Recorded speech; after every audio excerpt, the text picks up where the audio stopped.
নমস্কার, ঠাম্মা ডায়েরি চ্যানেলে সবাইকে ওয়েলকাম। আপনাদের জন্য বানাতে নিয়ে চলে এসেছি ফুলকপির জল ভরা। প্রথমে দেখুন বেসন নিয়ে নিয়েছি পরিমাণ মতন, তাতে আমি নুনও দিয়ে নিয়েছি।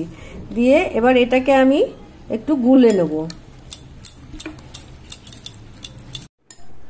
এই দেখুন আমি জল দিয়ে বেসনটাকে গুলে রেখেছি।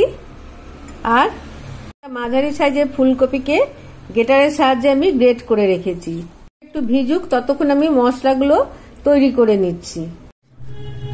এই মিক্সির মধ্যে আমি দুটো মাঝারি সাইজের টমেটো নিয়েছি, 3টে কাঁচা লঙ্কা নিয়েছি, আর 1.5 চামচ ধনে গুঁড়ো নিয়েছি, আর 1 ইঞ্চি পরিমাণ আদা নিয়েছি। নিয়ে সবগুলোকে আমি একসঙ্গে ব্লেন্ড করে আনছি।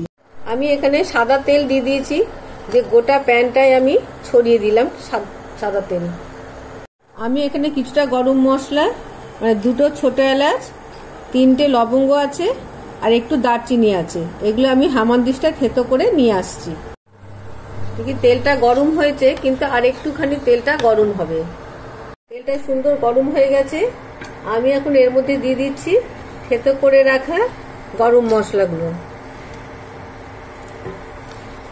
এবার গরম মশলাগুলো একটু সুন্দর করে ভেজে নিচ্ছি। গরম মশলাগুলো ভাজাটা খুব সুন্দর গন্ধ বেরিয়ে গেছে। এবার আগে থেকে মিক্সিতে ব্লেন্ড করে রাখা মশলাটা দিয়ে দিলাম।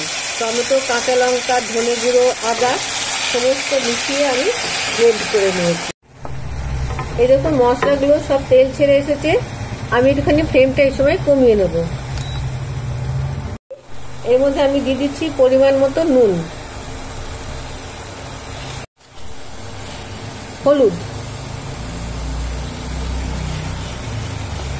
দেখুন আমি সবশেষে দিচ্ছি কাশ্মীরি মির্চ, এটা একটু রংটা হবার জন্য। মশলাগুলো আমি এখন সুন্দর করে কষিয়ে নিচ্ছি। এই দেখুন বেশ সুন্দর কষানো হয়ে গেছে। এইবার আমি এখানে মিক্সি ধোয়া জলটা দিয়ে দিলাম। আমি একটু ঢাকা দিয়ে দিচ্ছি, একটু জলটা কমে আসুক, তেলটা ছাড়ুক ভালো করে। দেখুন তেল থেকে মশলা আলাদা হয়ে গেছে। এই সময় আমি এর মধ্যে দিয়ে দেবো আগের থেকে গরম করে রাখা পরিমাণ মতো জল।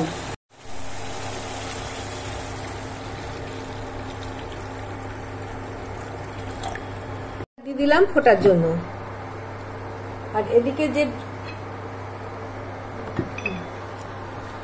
যে বেসনটা আমি রেডি করে রেখেছিলাম, সেটাকে দেখুন আবার ভালো করে আমি ফেটিয়ে নিচ্ছি।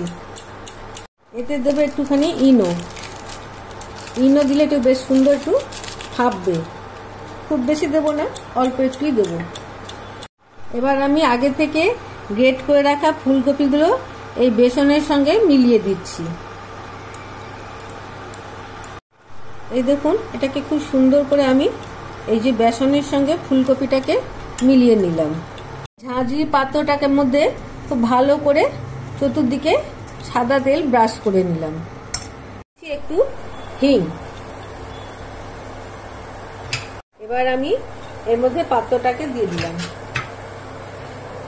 আস্তে আস্তে এই ফুলকপি বেসনের মাখাটা আমি আস্তে আস্তে দেখুন দিয়ে দিচ্ছি বড়ার মতন করে।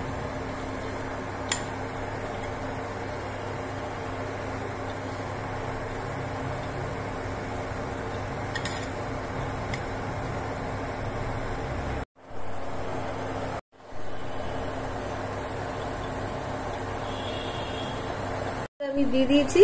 এবার ওপর দিয়ে আমি আবার এই কাঁচের ঢাকাটা দিয়ে দিলাম। দিয়ে আমি এবারে এখানে একটু কমিয়ে দিচ্ছি ফ্লেমটা।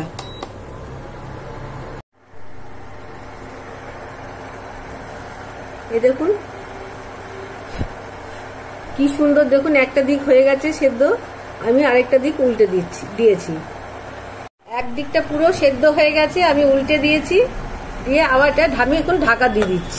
এক পিঠ সেদ্ধ হয়ে গেছে বলে আমি এখন ফ্লেমটা বাড়িয়ে দিলাম। দুদিকই দেখুন সমানভাবে হয়ে গেছে। এবার আমি এটাকে নামিয়ে নিচ্ছি ঢাকাটাকে। জলটাও প্রায় শুকিয়ে এসেছে, আমি ফ্লেমটা আবার একটু কম করে দিচ্ছি। করে এর মধ্যে ছেড়ে দিচ্ছি ফুলকপির বড়াগুলো। ঝোলের মধ্যে আমি সব ছেড়ে দেবো। দিচ্ছি। এবারে দেখুন জলে এগুলো সুন্দর ফুটছে। এবার আমি এর মধ্যে 1 পিঞ্চ চিনি দিয়ে দিচ্ছি, যাতে কিনা খেতে বেশি টেস্টি হয়। দিচ্ছি গরম মশলা গুঁড়ো,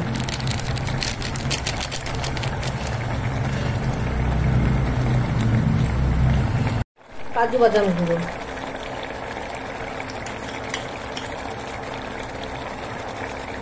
আগে থেকে বলে রাখি এই কাজু বাদাম গুঁড়ো কিন্তু অপশনাল। আমি দিয়ে দিয়েছি আমার বানানো একটা স্পেশাল গুঁড়ো মশলা। এটা যদি চান বানাতে আপনারা, তাহলে আমাকে প্লিজ কমেন্ট করে জানাবেন। এবার দেখুন হয়ে গেছে। এবার আমি এটাকে ঢাকা দিয়ে কিছুক্ষণ স্ট্যান্ডিং টাইমে। তৈরি আমার ফুলকপির জল ভরা। এটাকে নাম দিয়েছি ফুলকপির জল ভরা। আপনারা এটাকে ফুলকপির ধোকাও বলতে পারেন।